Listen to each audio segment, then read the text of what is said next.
This emotional reunion between a lion and the men who raised him has become a YouTube sensation and touched the hearts of millions.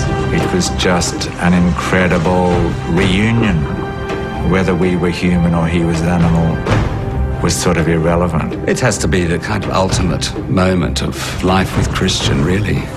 You've only got to see that embrace. You can't describe it in any other way. It's an embrace of love.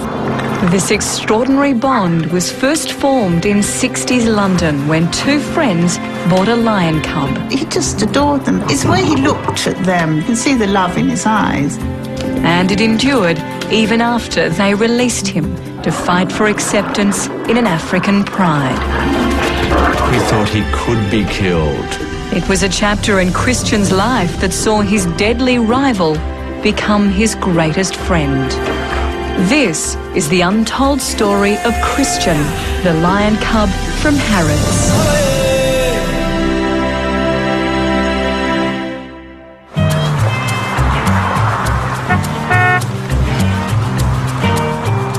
London, 1969, the music, fashion and youth culture centre of the world.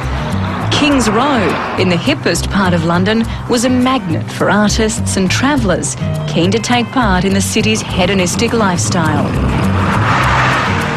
It was here that university friends John Rendell and Ace Burke came from Australia to make their mark. Well, it was a well-worn path, in fact. It was like a rite of passage. And Australians headed for London. It was the Mecca. It was where everything was happening. It was the exciting, swinging London. It was just a marvellous time to be there. We did know a lot of quite well-known people. The Rolling Stones, we would see them driving up and down the King's Road. This was a fantastic time to be in London. As well as partying with rock stars and actors, the newly arrived Australians took a trip to see Harrods, the world-famous Knightsbridge store that even had its own zoo department. Pure Brazilian tapir, vultures, fruit bats, raccoons.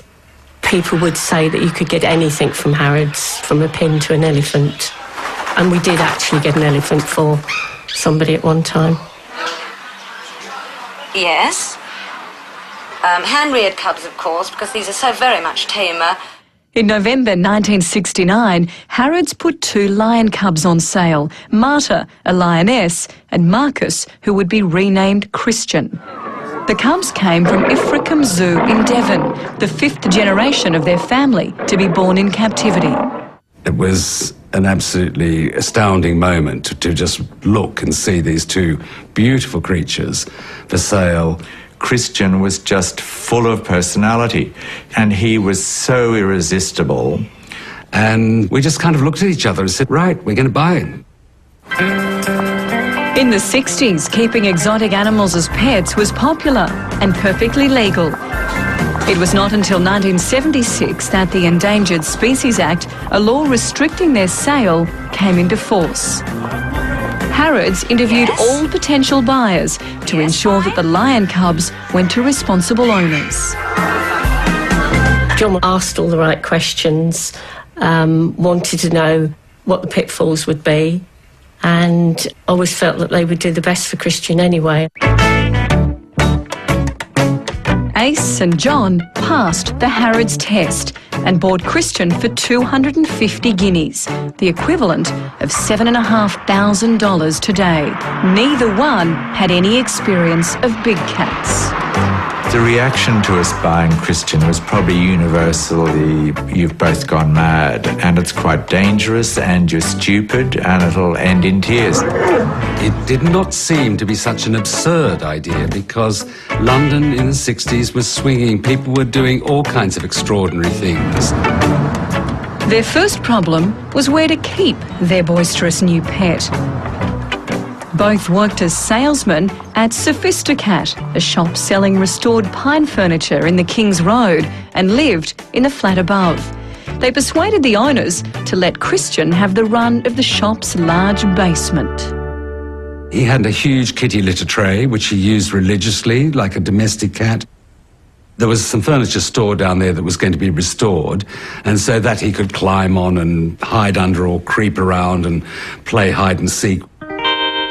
He was very imaginative. He was very good at making up games. He could stalk around the furniture of Sophisticat and make it look like you were hiding from him. So then he had the freedom to run at you. He loved toys, but he'd shred a teddy bear in 2 seconds flat. He loved waste paper baskets, and you could chew it, shred it, wear it on your head. Even the cleaner, who came in every day, had her cleaning equipment treated like toys.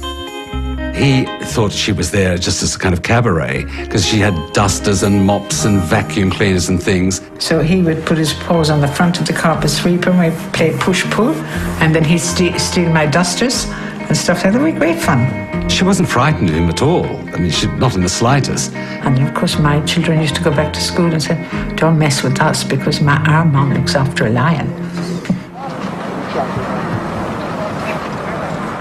Christian was not restricted to the shop for his entertainment. Ace and John often took him out to visit friends. The girlfriends that we'd left Australia with had a big flat in Queensgate. He knew the flat, so he was just padding around, and he decided to just walk through the flat, walked down and pushed his way into the bathroom where Robbie was in the bath. And in pads, Christian puts his hands up on the side of the bath and starts drinking the bath water. Well, I'm sort of waving and thinking it's better to be friends. Then I thought, well, if he runs out of water, he might get hungry, so I got particularly nervous.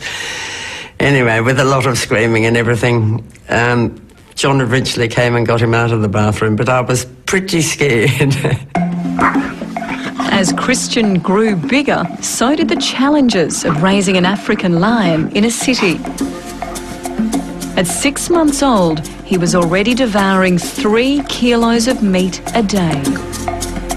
Lions, certainly in the wild, are large animals. An adult male lion can grow to about 250 kilograms. And in order to maintain a body of that size, you do need to eat lots, and you do need to eat fairly regularly. They'll bring down something like a wildebeest, and the pride will feed on that, and they will really stuff themselves. They eat until you see hugely extended stomachs. Wildebeest wasn't an option in Chelsea, but friends and admirers rallied round to help satisfy Christian's growing appetite. There was a chef from a nearby restaurant who brought him fabulous meat that we had our eye on, very nice steaks that just hadn't been used that day, and very big bones. It was an expense to keep him, so we thought, what can we do? So we met a photographer called Derek Catani, who was a friend of a friend, and he came along and started a record of Christian's life in London. And so I said, well, let's get together a couple of feature ideas. And I said, well, Easter's coming up now. Let's think about something to do with Easter and Easter chicks. It was an amazing situation because we thought that a great big paw was going to come down on this poor little chick, and that was the end of the day old chick. But none of it. He was so gentle. I think we got £30 for the photograph, which was very good. And they decided he had to have a bank account, so we took him up to our bank, and our bank manager opened an account for him so he could put his money in. Paying Christian's meat bill wasn't the only challenge. A growing lion needs serious exercise. But Ace and John knew that letting him loose in the leafy parks of Chelsea could cause a riot.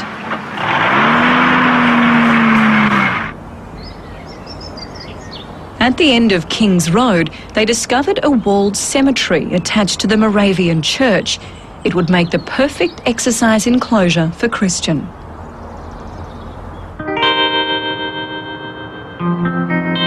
Ace and John managed to persuade Reverend Williamson, the church minister, to let them exercise Christian in his cemetery. My father had a wicked sense of humour of having a lion exercising over graveyards of Christians.